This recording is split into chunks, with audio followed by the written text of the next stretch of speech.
Bonjour tout le monde, voilà. J'ai pas fait cours cette semaine encore, je suis un petit peu en retard. Bon, je fais ce que je peux.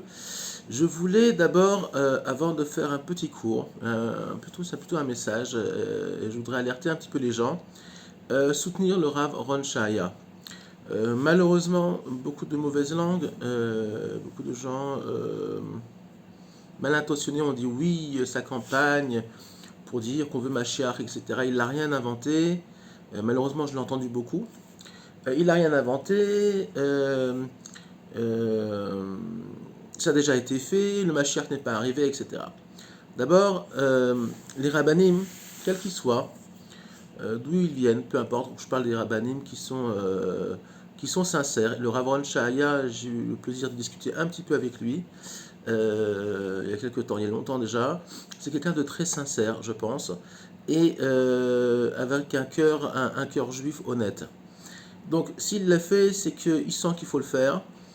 Personne n'est obligé de le faire, évidemment. Mais effectivement, on est dans une période très perturbée, dans une période où, oui, les choses sont là. Il faut être aveugle pour ne pas comprendre qu'on est dans une période où on est vers la fin de la fin. Il suffit de regarder ce qui se passe dans les rues. Sans rentrer dans les détails, beaucoup de gens sont devenus complètement fous, on fait n'importe quoi. Les tensions économiques, les tensions militaires partout, la Corée du Nord s'y met aussi. J'ai vu hier qu'il y a de grandes tensions sur une guerre possible et imminente entre la Corée du Sud et la Corée du Nord, qui aura évidemment des répercussions sur les États-Unis, donc l'Europe, et le reste du monde, les prix du pétrole, etc. Donc oui, on est dans une période compliquée, oui, on est dans une période de fin d'un monde le début d'un autre. Mais on sait très bien que les transitions, c'est comme descendre d'un train et prendre un autre. Il faut descendre les marches, on peut se casser la figure, il faut faire attention. Il faut remonter dans un autre. Et on a des valises, c'est lourd. Et nos valises, c'est toute toute notre histoire personnelle, toute l'histoire de l'humanité qu'il faut transporter avec nous pour passer toutes les valises qu'il va falloir même vider sur le quai pour pouvoir monter dans un autre train, qui est le train pas de la Géoula, qui est le train oui, de la Géoula, oui, pas du processus de la Géoula, mais de la Géoula finale, oui, pour monter de niveau spirituel, pour monter et arriver dans une société qui sera plus juste, réparée et même qui va changer tout doucement, progressivement, puisqu'il y aura aussi Triatamétim, si Dieu veut, et le monde va changer matériellement aussi. Est-ce que tout le monde est prêt? Absolument pas. Très loin de là. Il suffit de regarder ce qui se passe derrière. Alors, on n'est pas là pour juger. Personne n'est prêt. Alors que sachez une chose, à part les tzadikim Akbourim, et je n'en fais pas partie évidemment, sont prêts. Et je ne sais pas qui est un tzadik Gamour dans la génération. Il y en a sûrement, sinon le monde ne pourrait pas continuer. Mais à part eux, personne n'est prêt pour la Géoula. Alors, il y en a qui sont un peu plus, il y en a qui sont un peu moins. Et c'est pour ça que je voudrais soutenir le Rav Ron Shaya, qui a pris une bonne initiative. Et toutes les initiatives sont bonnes. C'est facile de critiquer, d'accord? C'est facile de critiquer, c'est facile de toujours dire oui, regardez celui-là, machin. Non, bravo au Rav Ron Shahaya. Le petit que je suis, je vous soutiens avec de tout mon cœur.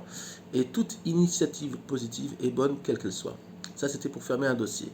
Voilà. Maintenant, pour ce qui est de la rédemption, alors je vais vous expliquer, je vais vous livrer un secret extraordinaire qui n'est pas facile, parce que c'est facile de parler, mais de vivre les choses, c'est plus compliqué évidemment.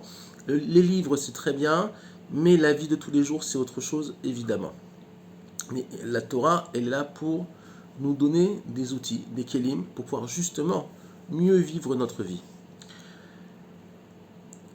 Il y a beaucoup de gens récemment, même des élèves à moi, qui ont baissé les bras. D'autres qui font tchouva, mais il y a beaucoup plus de gens, j'ai l'impression, qui baissent les bras qui se renforcent. Pourquoi? Tout simplement parce que on est dans une période où les gens sont fatigués, les gens en ont marre. En plus, c'est l'été. Et l'été, c'est une période de relâchement. On part en vacances, ou même si on part pas en vacances, il y a une ambiance, on va dire, plus cool, plus vacances. Or, si on regarde l'histoire juive, on voit que la période de l'été, c'est la période de toutes les casses, de tous les problèmes. Quand est-ce qu'ont été détruits les deux temples? En été. Évidemment, à Tisha B'Av, on le sait très bien. Quand est-ce que ça a commencé à se dégénérer? On a commencé à- à- on va dire, les ennemis d'Israël ont commencé à nous faire des problèmes après le printemps, avec l'invasion, entre autres, de l'armée mésopotamienne sur Israël, la faille dans les murailles, etc. Évidemment, ça commence déjà un peu avant.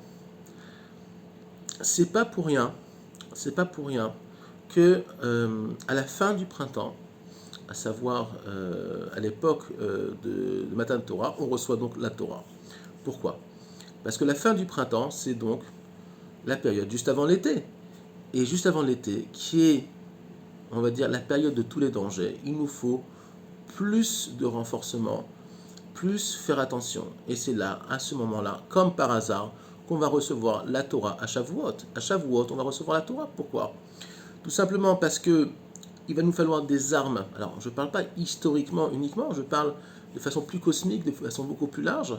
On voit que la Torah est donnée juste avant que commence l'été. Parce que tout simplement, Hachem,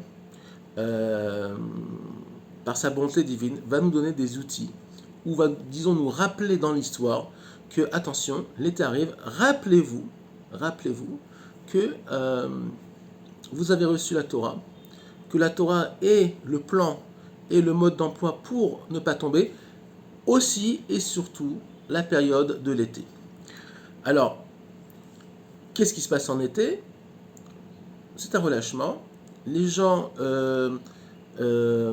partent en vacances, donc le bon Dieu apparemment part en vacances aussi pour eux.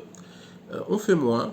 Ceux qui font Shabbat, vraiment, ils continuent à faire Shabbat, mais parfois malheureusement, ils font d'autres choses qui ne sont pas toujours très justes au niveau Torah. On va à la synagogue le matin, à la plage l'après-midi, à Shabbat ou pas, aller à une petite piscine. Il faut faire attention. Il faut faire attention parce que l'été, c'est la période des lumières. À savoir qu'il y a beaucoup de lumière en été, de la lumière matérielle, d'accord? Donc tout est clair. Et aussi les orotes. Comment dire? Les orotes sont aussi, ce qu'on appelle les lumières, sont aussi, on va définir ça de façon différente, de grandes énergies, okay, de très grandes énergies que positives. Alors vous allez me dire, mais on parle quand même de, pendant les deux périodes où le temple a été détruit, ça a été des lumières négatives. Ben non, ça a été des lumières positives. Alors, comment positives? C'est très bizarre, puisque les temples ont été détruits, il y a des millions de juifs qui ont été assassinés à ces périodes-là. Comment c'est possible que le positif et le négatif, en fait, se chevauchent l'un et l'autre? Ben, c'est très simple, et là je vais vous délivrer un secret qui est magnifique. Tout simplement que Hachem, d'abord, ne punit pas. Même si on parle de Klalot, même si on parle dans la Parashat Kitavo, entre autres, mais on parle de, oui, attention, si vous ne faites pas comme ça, eh ben, vous aurez ça à la place. Mais ça veut dire quoi? Quel est le langage codé qui se cache derrière? Tout simplement que Hachem envoie dans ce monde-là que des lumières positives, que qui ubarait haolam lehitiv. Il a créé le monde que pour le bien, que pour faire le bien. Alors qu'est-ce qui se passe? Quand on n'a pas créé les kélim, voilà, et là la réponse, quand on n'a pas créé les réceptacles pour recevoir ce déluge de Tov, ce déluge de lumière positive, eh ben, les réceptacles explosent. Les réceptacles n'arrivent pas à, mon dernier mot, les achil, à recevoir ce surplus de lumière qu'il y a en été, ce surplus de Tov qu'il y a. Donc, tout simplement, au lieu que ça s'exprime comme du bien, ça s'exprime comme du mal. Où est le problème? Tout simplement, je viens de le dire, c'est que comme on n'est pas capable de recevoir ça, alors ça déborde. C'est comme si on vous disait, vous êtes dans le désert et vous avez très très soif, mais vous n'avez qu'un petit verre. Un petit verre de 25 centilitres. Et on vous dit, mais tu sais quoi? Regarde, je vais te donner, j'ai 500 litres d'eau. 500 litres d'eau, ils sont pour toi. Mais tu dis, mais j'ai qu'un petit verre, oui, mais tu ne peux pas boire autrement que dans le petit verre parce que c'est ce que tu as. Donc on va te verser les 500 litres d'eau dans ton petit verre, mais finalement tu ne boiras qu'un petit verre. Pourquoi? Parce que les outils, les réceptacles que tu auras créés pour recevoir sont très petits.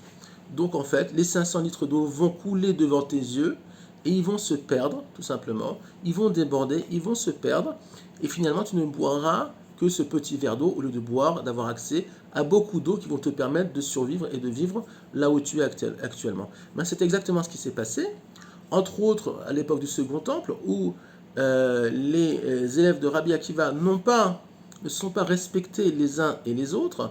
Donc ça a créé, même si c'était des grands Talmidei Chachamim, ils ont diminué, si on peut dire, leur réceptacle, malgré tout, même si c'était des très très grands.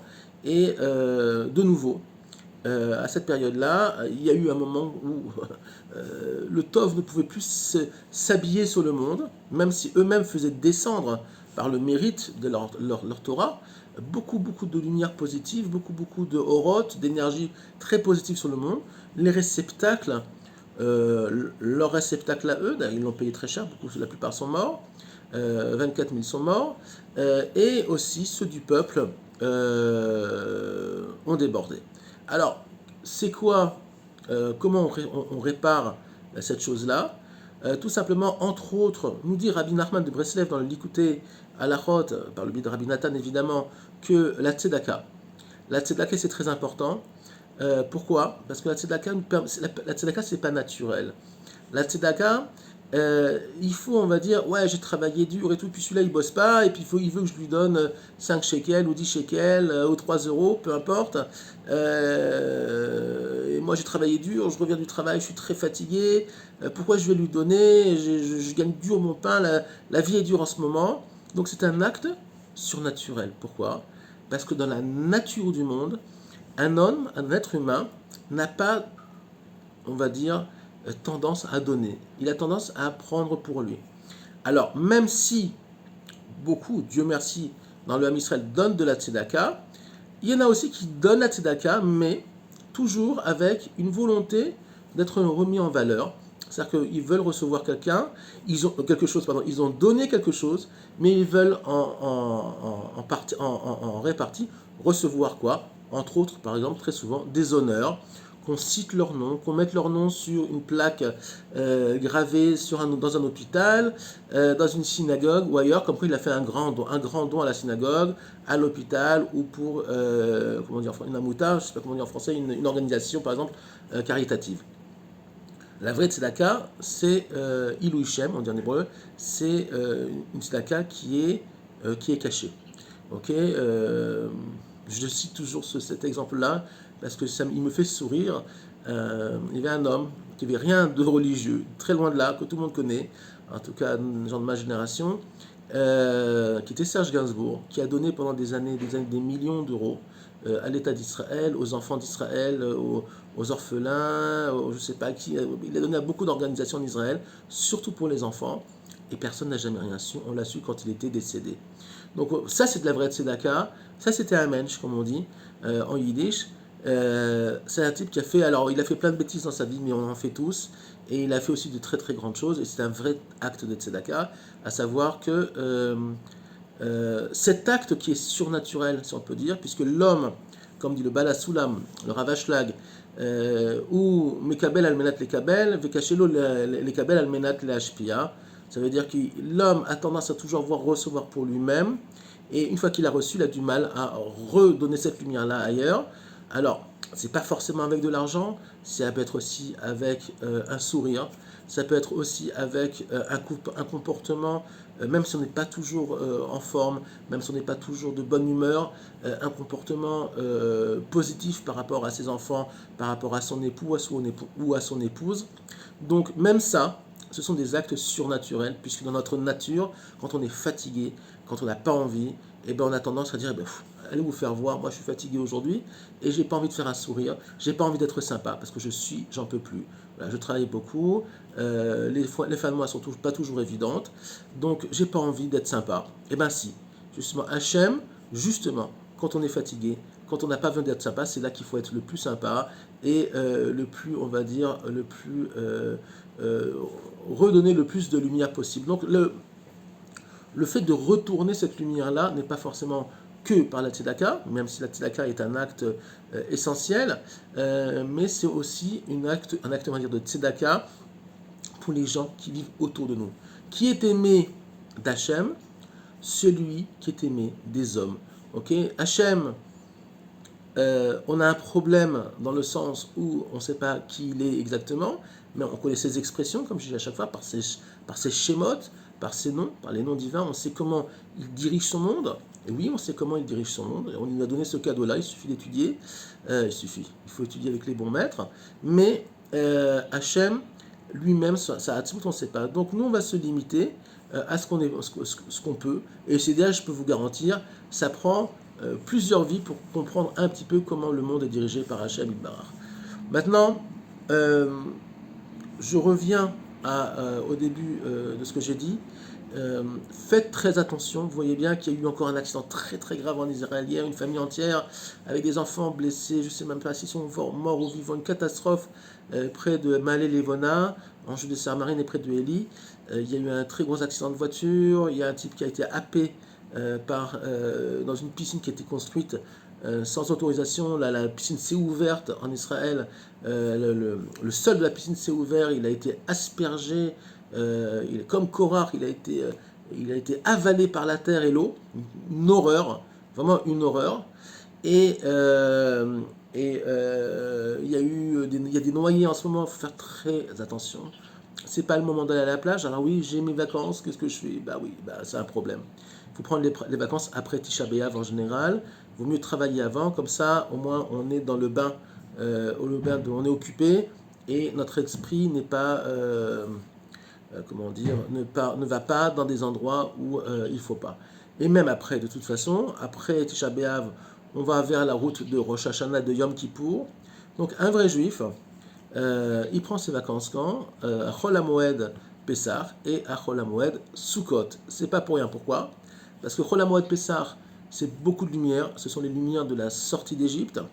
Ok, c'est pas les plus grandes lumières, puisque les plus grandes lumières viennent après à Shavuot, mais c'est déjà une très très grande âme takatadine, comme on dit. Il y a déjà un adoucissement, on va dire, si on peut dire comme ça, des décrets à Pessah, parce que c'est une grande grande lumière, Pessah. Et évidemment, Rosh Hashanah, alors Rosh Hashanah c'est le jour du jugement, mais une fois qu'on a été jugé, qu'il y a eu Yom Kippour, où une partie des fautes qu'on a fait ont été réparées, je dis bien une partie, puisque toutes les fautes, il faut le savoir, ne sont pas pardonnées à Yom Kippour, entre autres Shabbat, les fautes qui ont rapport avec autrui, à savoir le vol, le meurtre, le lashon hara, etc. Ça, il faut réparer en soi. Si vous avez volé de l'argent, il faut le rendre, tout simplement. Une vie qui a été prise, malheureusement, on ne peut pas la redonner, mais ceux qui prennent une vie en général vont en prison et payent assez cher aussi. C'est pas pareil, mais bon, on n'est pas là pour juger comment le monde fonctionne. Donc après, avant d'arriver à Sukkot, on est déjà plus ou moins nettoyé de beaucoup de choses. Donc on peut rentrer dans Sukkot avec beaucoup de joie, parce que Sukkot c'est une période où il y a beaucoup de joie. Je vous rappelle qu'à Sukkot, on a la Yerushalayim. Toutes les nations du monde viendront à Yerushalayim aussi pour Sukkot. Voilà. Donc en attendant que le mois de Av et une partie du mois de Tammuz deviennent des jours de fête aussi, puisqu'on nous a promis que les 3 semaines jusqu'à Tisha B'Av, donc de Tisha B'Av et les 3 semaines auparavant, seront aussi des Moadim. Un jour sera aussi une période de fête, une période où on célébrera apparemment la Géoula Shema, à savoir la rédemption finale. Voilà. Donc en attendant, c'est pas le cas. Pour le moment, le temple n'est toujours pas reconstruit et on voit bien que le monde va dans un endroit, si on peut dire, va vers des dénouements historiques pas faciles. Pourquoi? Ben, tout simplement parce que c'est le Tov qui arrive, beaucoup de lumière arrive sur le monde, les lumières de la Géoula, et tout simplement le monde, et le peuple juif en partie, n'a pas les réceptacles pour les recevoir. Un des plus grands réceptacles, c'est la terre d'Israël. Il faut savoir, quand on dit que Hachem a les yeux sur la terre d'Israël du début de l'année à la fin de l'année, ça veut dire tout simplement que Hachem à créer Eretz Israël aussi comme un réceptacle positif, potentiellement, ça dépend ce qu'on en fait évidemment, mais plus qu'ailleurs. Donc, quoi qu'il arrive, et ça, je qu'Hachem me soit témoin de ce que je vais dire. Quoi qu'il arrive, oubliez le fait que la diaspora persistera. La diaspora va s'effacer, la diaspora va disparaître. Comment? J'en sais rien. On espère que la diaspora se videra dans la joie, mais quoi qu'il arrive, oubliez ça, il n'y aura plus de juifs en exil. Hachem sortira tous ces juifs, dans le meilleur des cas, et dans un moins bon cas, il n'y aura plus de juifs, et je vous laisse imaginer comment aussi une diaspora peut se vider. On a eu le cas il y a 80 ans avec la Shoah. Que Dieu préserve, que Dieu préserve, que Dieu préserve, qu'Hachem, que Dieu il ait pitié de son peuple et que les gens ouvrent les yeux et qu'ils comprennent qu'il faut venir vite en Eretz Israël avant qu'il ne soit trop tard. Et c'est déjà trop tard. L'État d'Israël a déjà prévu, je rigole pas du tout, c'est très sérieux, des tentes militaires pour accueillir des réfugiés venus d'Europe et d'ailleurs, des énormes tentes de 30 personnes. Et il y a des stocks en Israël, même de maisons prémontées, en contreplaqué. Alors c'est pas du luxe, ce sont des caravanes, d'accord, mais ça existe parce que l'État d'Israël aussi, avec toutes ces bêtises aussi et tous ces travers, a quand même des points positifs. Et que le coup est prévu. On sait très bien qu'à un moment donné, l'exil d'Israël va se terminer et Tsahal, avec le gouvernement déjà depuis très très très très longtemps, a prévu déjà de stocker et de préparer par exemple des gymnases avec des lits de camp, tout ça c'est prêt et depuis très longtemps, ça fait peut-être plus de 15 ans que ça existe, d'après ce que je sais et d'après ce qu'on m'a dit des gens qui sont à l'armée qui s'occupent de ce genre de choses. Voilà. Donc les juifs d'exil ne resteront pas, quoi qu'il arrive. Alors pourquoi moi je peux pas, moi je peux pas, je suis pas dans les comptes du bon Dieu, on ne sait pas. Je ne suis pas prophète, j'espère que tout se passera bien, mais c'est pas si évident que ça. Vous voyez vous-même qu'en Israël, qu'ailleurs aussi, les choses sont pas faciles. Voilà, donc il faut se préparer, si on peut dire comme ça, à être dans le bon camp, se préparer personnellement, mais aussi rejoindre le klal, à savoir se rattacher au peuple. Et il n'y a pas de peuple sans terre, donc le peuple d'Israël se trouve en Eretz Israël. En dehors, ce sont des communautés, donc il faut se rattacher au peuple, parce que plus on est collé au peuple, plus on a des chances de s'en sortir. Pourquoi? C'est un autre cours. Il y a des énergies qui sont différentes quand on est dans un minyan, d'accord, que quand on prie seul. Et Dieu sait que c'est pas toujours évident de prier seul. On a tous ce problème-là, parfois on est loin, parfois on est fatigué, etc. Mais c'est pareil pour vivre. Vaut mieux être près d'une communauté que d'être tout seul en Bretagne ou je ne sais pas où, perdu en France ou au fin fond des États-Unis ou ailleurs. Donc rapprochez-vous le plus possible de communautés, rapprochez-vous le plus possible d'Eretz Israël si c'est possible, et que Dieu nous aide. Voilà. Si Dieu veut, ça se passera bien, avec le moins de casse possible, mais c'est pas évident. Faites attention aussi donc à vous cet été-là, à pas faire trop de bêtises, même après Tisha B'Av, avant évidemment et après aussi, parce qu'on rentre donc dans cette période-là qui va être une période magnifique, une période pleine de lumière, mais il faut donc, comme je vous ai dit dans le cours, préparer les réceptacles pour recevoir ces lumières-là. Je vous souhaite donc un Shabbat Shalom et à très très bientôt.